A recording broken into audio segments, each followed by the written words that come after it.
Dear student, here I am going to discuss combined translation and rotational motion of a rigid body. यानी body की motion कैसी है, combined है, translatory भी जा रही है, रोटेट भी हो रही है. कैसे हो रही है?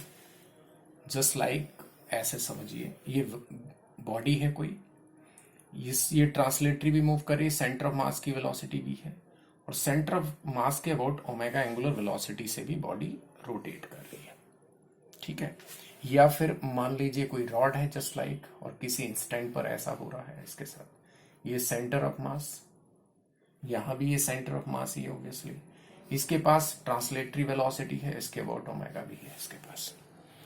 तो इन केसेस में दो चीजें अगर हमें पता है, क्या कि बॉडी के सेंटर ऑफ मास की वेलोसिटी, ठीक है, velocity of centre of mass, ये velocity of centre of mass है, ट्रांसलेटरी VCOM बोल सकते हैं, और angular velocity of the rigid body.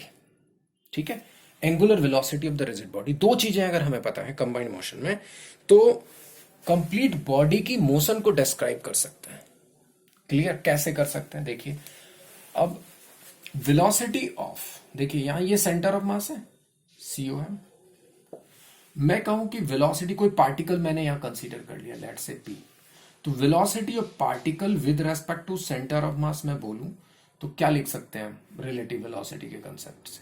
Velocity of particle minus velocity of centre of mass. तो एब्सोल्यूट वेलोसिटी अगर चाहिए मुझे पार्टिकल की, तो क्या लिख सकते हैं? Velocity of particle with respect to centre of mass plus velocity of centre of mass. Velocity of centre of mass here is only V, translatory velocity. तो यहां अगर देखें, ऐसे कुछ बता सकते हैं हम, लेट से ये कोई बॉडी है, रिजिड बॉडी, मान लीजिए ये सेंटर ऑफ मास है, सेंटर ऑफ मास का वेलोसिटी V है. क्लियर? सेंटर ऑफ मास का वेलोसिटी क्या है? V है, और इसके अबाउट बॉडी ओमेगा से रोटेट करी. अब मैंने कोई पॉइंट यहां कंसीडर कर लिया, लेट से P. अब देख, ध्यान से समझना, P की मान लीजिए पोजीशन है यहां से R,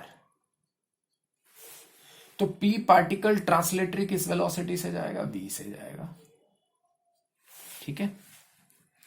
अब ये तो जस्ट लाइक सेंटर ऑफ मास की वेलोसिटी मिल गई एक तरह से. अब पार्टिकल सेंटर ऑफ मास के रिस्पेक्ट में कैसे जा रहा है? इसके R के परपेंडिकुलर, किस वेलोसिटी से? R के परपेंडिकुलर. देखो R के परपेंडिकुलर, ये परपेंडिकुलर बनेगा यहां, ये वेलोसिटी क्या हो जाएगी जरा देखो, R ओमेगा, ये R ओमेगा हो जाएगी. अब अगर इन दोनों का रिजल्टेंट निकालें तो ये वेलोसिटी होगी absolute velocity of the particle. समझ गए? ये absolute velocity of the particle होगी विद रेस्पेक्ट टू ग्राउंड, आप बोल सकते हो, यहां से कंबाइन करके, इसको यहां से ये कंबाइन करके. क्लियर? तो यही हमने लिखा है. क्लियर? बात समझ आ गई? ये ध्यान रखना है, वेलोसिटी COM का मैग्नीट्यूड क्या है, सेंटर ऑफ मास की वेलोसिटी का मैग्नीट्यूड क्या है? V, translational velocity. और velocity of particle with respect to centre of mass क्या है? Velocity of particle with respect to centre of mass, ये क्या है हमारा?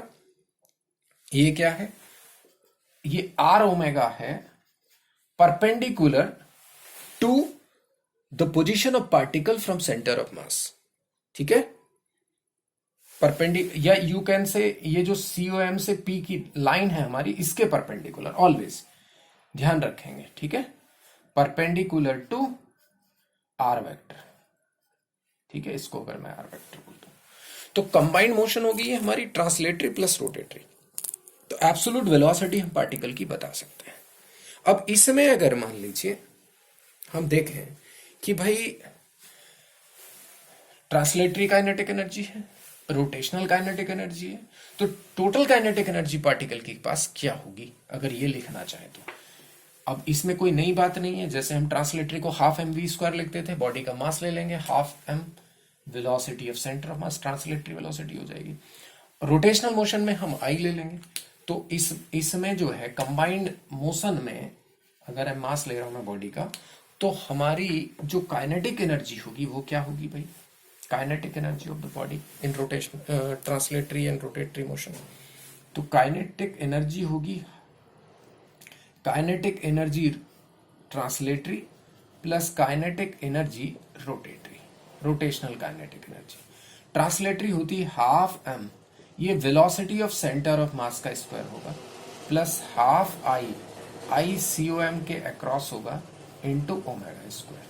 देखिए हमने ये बताया था ये टोटल काइनेटिक एनर्जी है। ये क्या है? Total kinetic energy. हमने ये बताया था लीनियर मोशन में जैसे मास लेते हैं वैसे रोटेशनल मोशन में मास को रिप्लेस करके मोमेंट ऑफ इनर्शिया लेते हैं। क्लियर? यहां एंगुलर वेलोसिटी आ जाती है रोटेशनल में या लीनियर आती है। तो ये टोटल काइनेटिक एनर्जी होगी rotational plus translational combined motion में। क्लियर? कभी कभी हो सकता है कि बॉडी प्योरली रोटेट कर रही है तो ओनली रोटेशनल काइनेटिक एनर्जी होगी, V 0 हो जाएगा। लेकिन कंबाइंड मोशन है तो हम कहेंगे कि क्या होगा, लेकिन ये ध्यान रखना ICOM के अबाउट है, सेंटर ऑफ मास के अबाउट है। क्लियर? वेलोसिटी सेंटर ऑफ मास के अबाउट है, क्योंकि सेंटर ऑफ मास ट्रांसलेटरी भी जा रहा है और सेंटर ऑफ मास के अबाउट बॉडी रोटेट भी कर रही है। क्लियर?